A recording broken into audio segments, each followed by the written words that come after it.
السلام عليكم ورحمة الله تعالى وبركاته. مرحبا بكم معايا في فيديو جديد على القناة ديالي. اليوم نوجد معكم واحد صوص كراميل اللي تجي ناجحة ومكونات بسيطة، 3 ديال المقادير ان شاء الله. غادي نوجد معكم واحد الصوص اللي تجي زوينة بزاف ومعلكة. كما تشوفوا تجي غزالة. تنحتاجوها بحال هكا نزينو بها لي كلاص، نزينو بها لي طارت، نقدروا نلصقوا بها الصابلي. تجي زوينه بزاف. تبعوا معايا المقادير وطريقه التحضير. بسم الله على بركه الله. هنايا غادي نبداو. غادي نديرو واحد الكاس ديال السكر، اللي سنديروه في واحد المقلاة تكون ما تتلصقش، وغادي نخليو على نار مهيله تيبدا يذوب معنا السكر. كما تلاحظوا من الجناب بدا يذوب معايا السكر، تيذوب شويه بشويه. وملي تنشوفوه بدا يذوب تناخذ واحد الملعقه خشبيه باش من الاحسن تكون ملعقه خشبيه. احنا حيت الالومنيوم ولا الانواع الاخرى ديال سميتو تتلصق فيهم السكر، من الاحسن تكون خشبيه ما تلصقش فيها السكر. هكايا هاما بدات تذوب معايا داك السكر. هنا غادي نبدا نحركها شويه بشويه كما تشوفوا في الفيديو.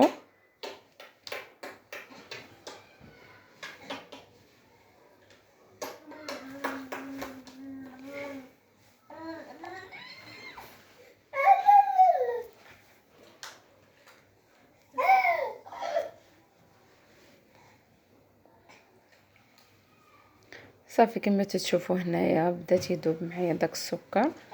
غادي نبدا نحركوه بشويه بشويه.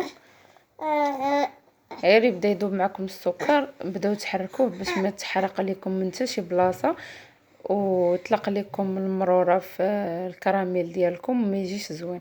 من الاحسن يبدا يذوب بلاصه اللي يبدا يذوب فيها السكر نبداو نحركوها تمليت. صافي بحال هكا تنستمروا.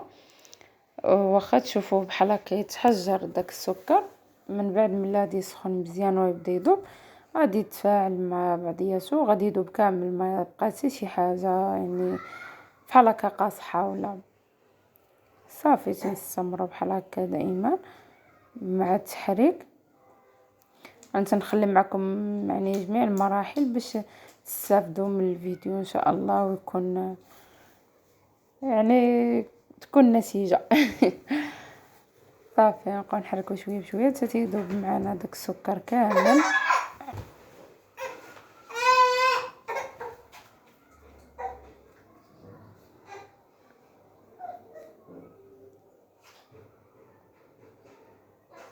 صافي بحال هكا تنبقاو نبركو شويه على دوك السكر اللي تحجر لينا حتى تيذوب. هاهما كما تشوفي ذاب السكر كامل. هنايا خديت واحد الكاس ديال قد السكر قد الحليب هنايا تنغليو الحليب، خصو يكون مغلي باش ملي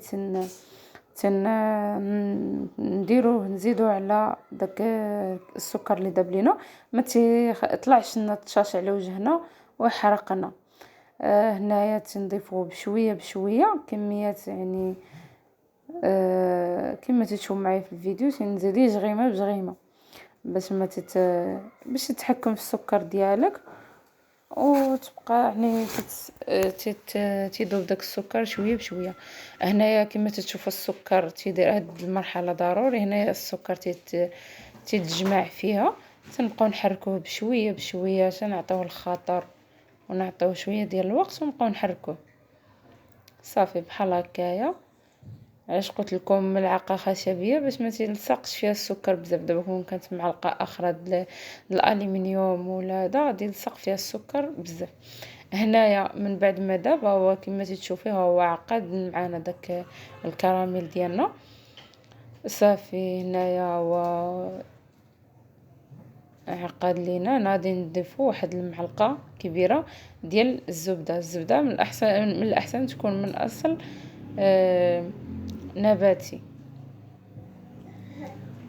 هنايا الكراميل ما تيبغيش مثلا الناس اللي تتبغي تخدم بالحليب ديال البقر، هنا ما تي يعني ما تيجيش بنفس النتيجة مع الحليب يعني العادي اللي ناقص شوية الدسم وهذا.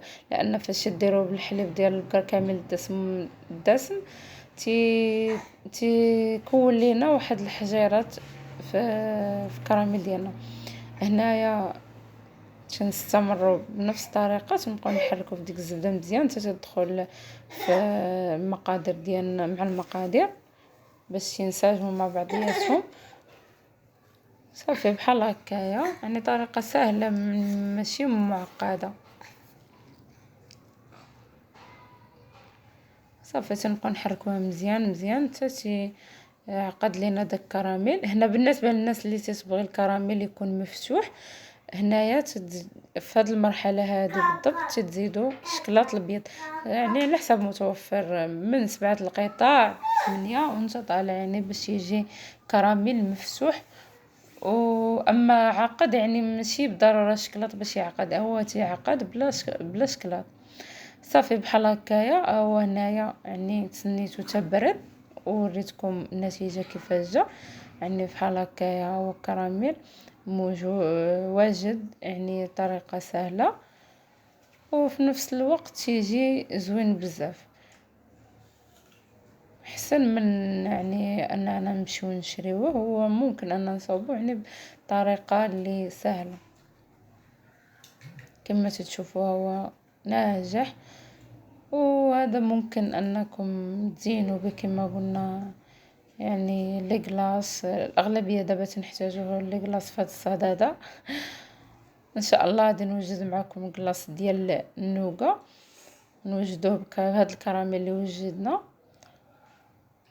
وشكرا لكم على المتابعه، وشكرا.